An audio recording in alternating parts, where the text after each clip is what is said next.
Welcome to Bike Like a Dog. Please like and subscribe. Apologies for doing a voiceover again, but this video was actually not one I ever intended to publish. I was just out for a pleasure ride, no recording intended or anything. Had my X4 set up as kind of a dash cam, but I didn't hook up my Senna for voice or anything like that. I didn't turn on the Senna's video recording. I just thought I'd listen to some tunes and ride around, and recording video, well, it eats up the battery fairly quickly, so, I didn't have my power bank set up yet to keep it charged. Anyway, so I left my Senna alone and just, like I said, I was just riding for pleasure. I was riding along, having a great time, trying to stay on roads that were under 45 to keep traffic from building up behind me as I'm continuing to try and reach that first 300 miles.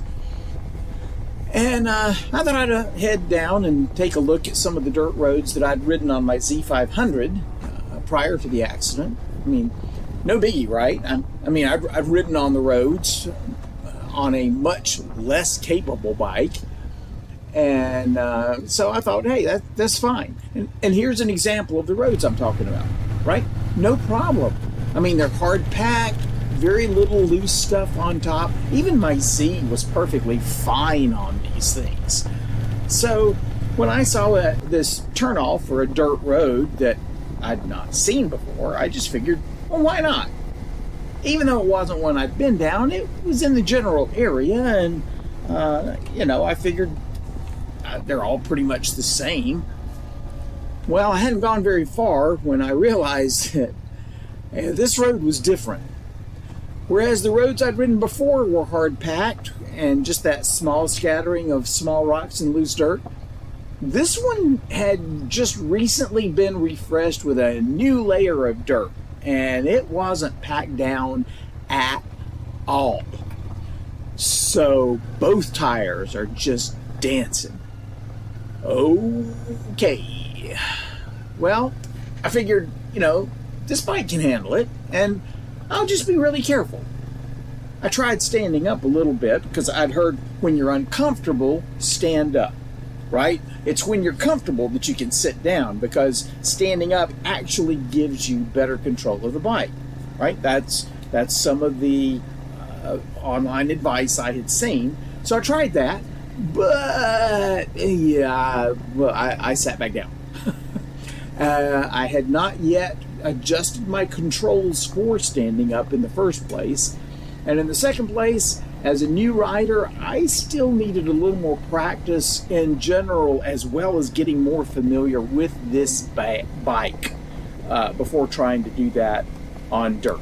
I needed to get more familiar with standing up and everything. So I can try that in, there's a lot near me where they used to do the MSF course. So I can go over there and practice that kind of stuff. So, like I said, back to sitting down, and I made it to the end of the road. And at that point, I decided to let that be enough for the day. Now I'm just going to turn right onto the paved road. But as I sat there, a truck pulled up from my left.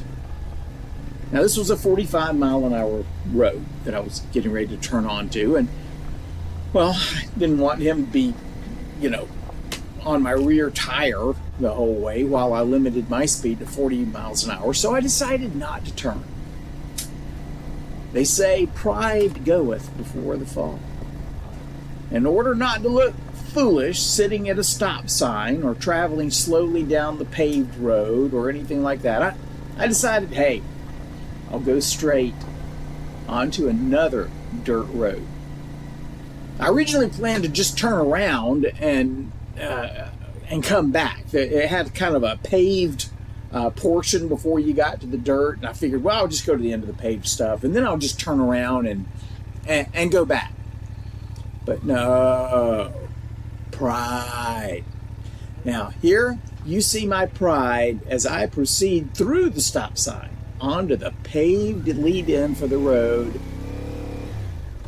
and decided to just go on down the road, and here's the fall.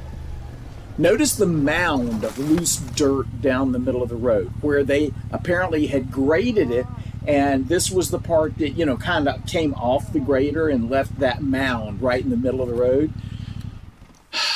Yeah, whatever the case, in that kind of overcast light, I didn't recognize that it was mounded up like that until I was already in it. My front wheel was already there, and it was already washing out.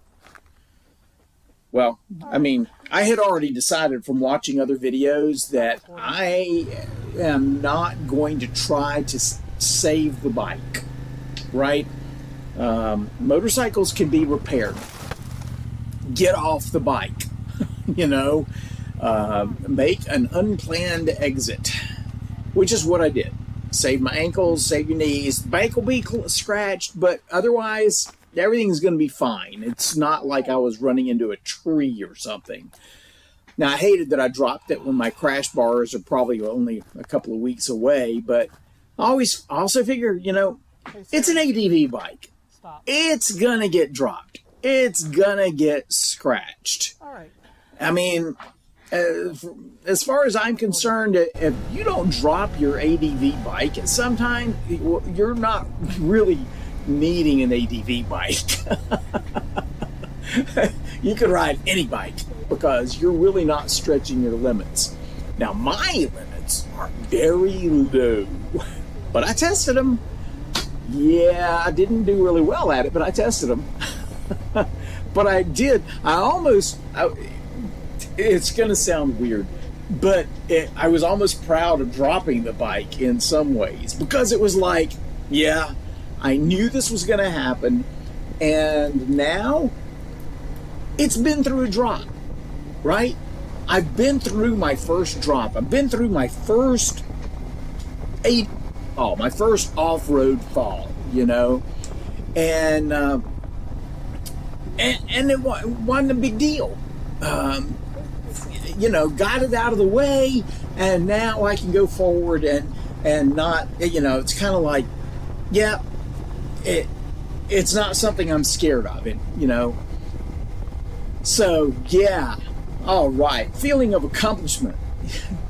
And then my Tech Air 5 airbag deployed. Yeah.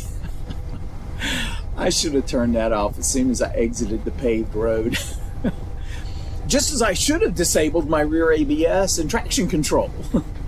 Though that would not have prevented this situation. Front end washing out in a mound of gravel like that. Yeah, ABS, traction control, nothing was gonna, you know, nothing was gonna stop that. But anyway, so there goes another $200 to send it off for repacking.